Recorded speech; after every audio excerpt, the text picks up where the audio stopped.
बहुत लोग मंगल का विचार करते हैं।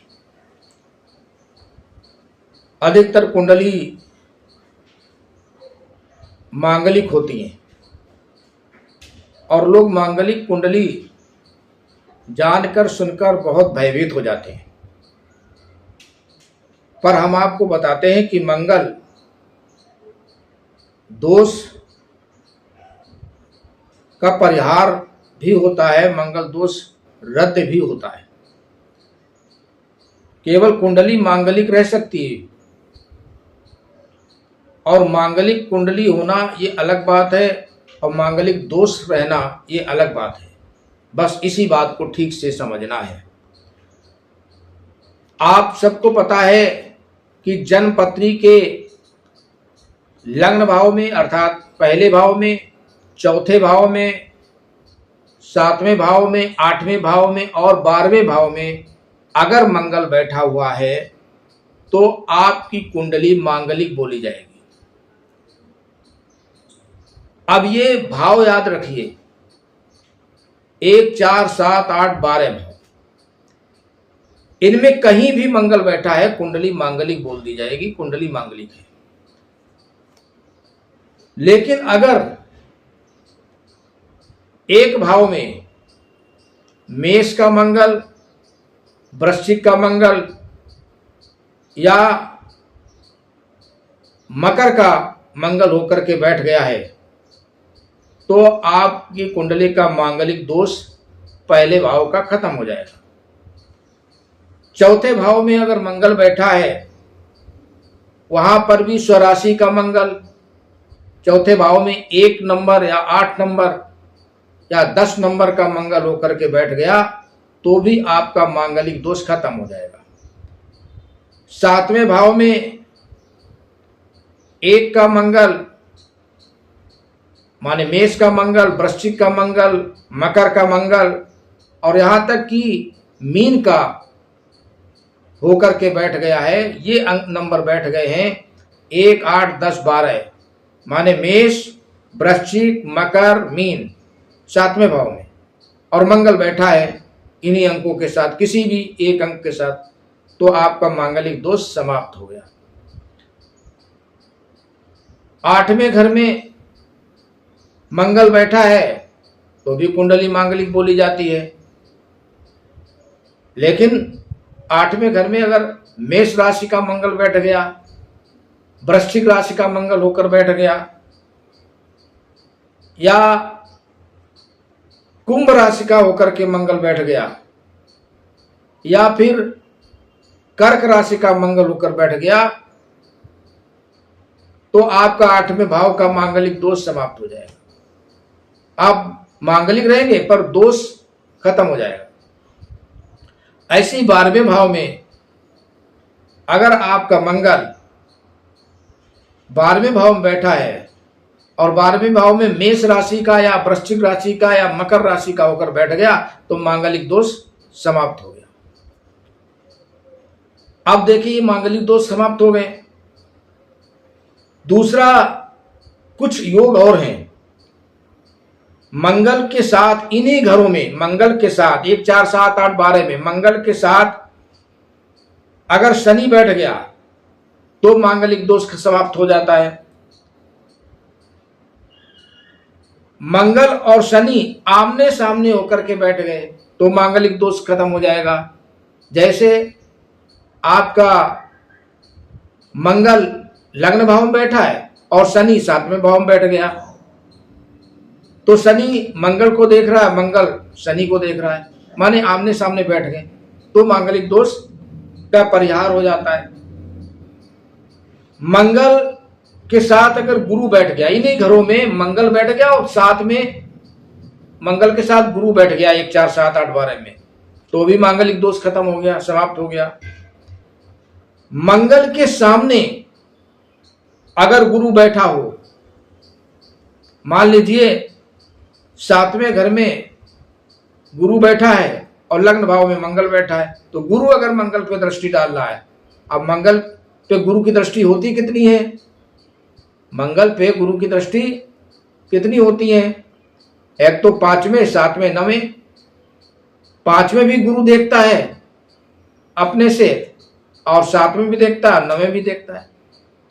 तो अगर गुरु की दृष्टि पड़ रही है और 1 4 7 8 12 में कोई भी दृष्टि पड़ रही है, चाहे 7वीं चाहे 5वीं चाहे 9वीं, और मंगल 1 4 7 8 12 में कहीं बैठा है और गुरु कहीं से उसको 5वीं या 7वीं या 9वीं दृष्टि से देख रहा है, तो मंगल दोष आपका बिल्कुल समाप्त हो जाता है, खत्म हो जाता है। लेकिन एक बड़ा विलक्षण योग बनता है। अगर आपकी जन्म पत्री में, कुंडली में कहीं मंगल के साथ मंगल और सूर्य की युति हो जाए 1 4 7 8 12 घर में, तो ये बहुत उत्पात कर देगा जीवन में। सबसे खराब, सबसे कठिन परिस्थिति है ये।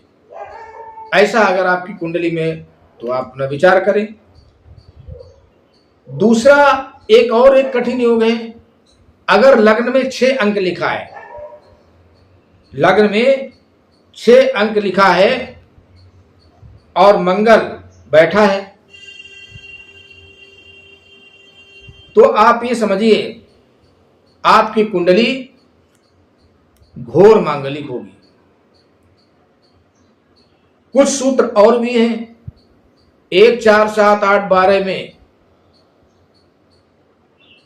अगर शनि राहु केतु सूर्य ये बैठे हों, जब ये 4 ग्रह बैठे होते हैं कहीं इन्हीं घरों में, कहीं भी बैठ जाए 1 4 7 8 12 में, तो हम या लोग इसको कहते हैं आंशिक मंगली। कुंडली आंशिक मंगली हो गई। तो जो विवाह आंशिक मंगली का मंगली के साथ होना चाहिए। अब यहां पर विचार आता है कि अगर आपकी कुंडली मांगलिक है तो लड़की की कुंडली भी मांगलिक आंशिक होनी चाहिए। अगर उसकी आंशिक है तो लड़के की आंशिक कुंडली मांगलिक होनी चाहिए। तो वहां पर ये विचार करना चाहिए। अब देखिए 1 4 7 8 12 में कहीं मंगल है तो कुंडली मांगलिक है।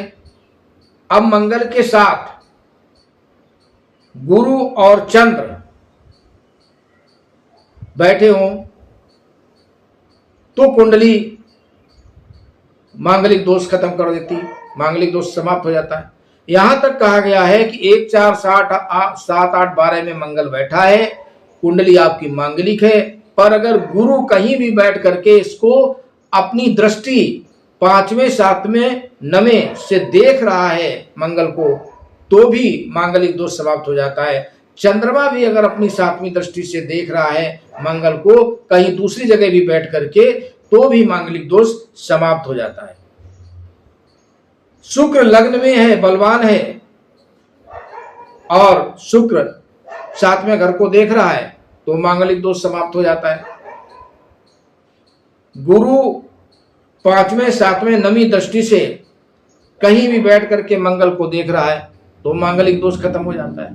कहने का तात्पर्य है आपकी कुंडली मांगलिक हो सकती है, पर ये हो सकता है कि कुंडली मंगल दोष से मुक्त हो।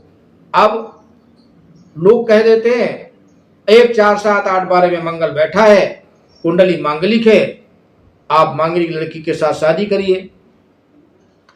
पर यह देखना बहुत जरूरी है वहां पर कि कुंडली मांगलिक है पर मांगलिक दोष से मुक्त भी तो हो सकती है, क्योंकि ये सूत्र ज्योतिष शास्त्र के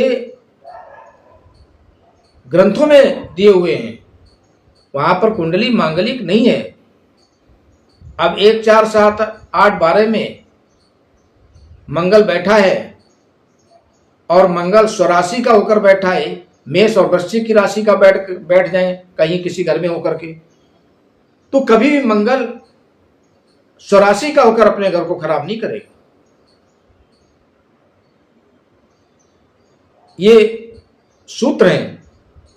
अब देखिए ये तो परिहार है। अगर मांगलिक दोष से कुंडली मुक्त है तो ठीक है, नहीं मुक्त है तो इसका उपाय जरूर कर लेना चाहिए। अब मंगल दोष का उपाय क्या है? मंगल दोष का बहुत सरल उपाय है। आप किसी एक मंगलवार से अपने हाथ में अक्षर लीजिए, जल लीजिए और हनुमान जी के सामने प्रत्यक्ष खड़े होकर के बोलिए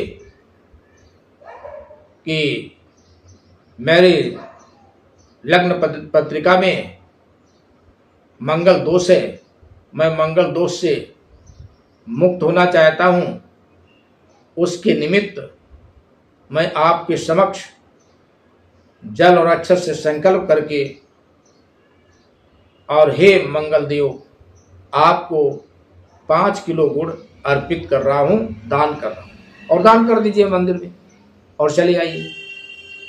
इसके बाद में दूसरा मंगल और तीसरा मंगल यही पद्धति अपनाइए और 3-3 किलो गुड़ दान करिए, और चौथे मंगल में यही पद्धति की तरह से संकल्प करिए और 1.5 किलो गुड़दान कर दीजिए। आपका मंगल दोष का प्रभाव बिल्कुल समाप्त हो जाएगा, ये निश्चित है। तो मांगलिक कुंडली होने से मत घबराइए। कुंडली मांगलिक हो सकती है, पर मांगलिक दोष मुक्त कुंडली है या नहीं है, इस पे हर ज्योतिषी को और सभी विद्वानों को जरूर ध्यान देना चाहिए, वरना तो सब मांगलिक ही होंगे, कहीं ना कहीं तो मांगलिक निकलेंगे, कोई आंशिक मांगलिक। तो मांगलिक कुंडली सब नहीं होती है, और कुंडली मांगलिक हो सकती है पर दोष से युक्त नहीं हो सकती है, दोष से मुक्त हो सकती है। इसी का विशेष विचार आज हमने आपको बताया है, और इसमें आप विचार करें और अपनी कुंडली को स्वयं आप देखिए। धन्यवाद।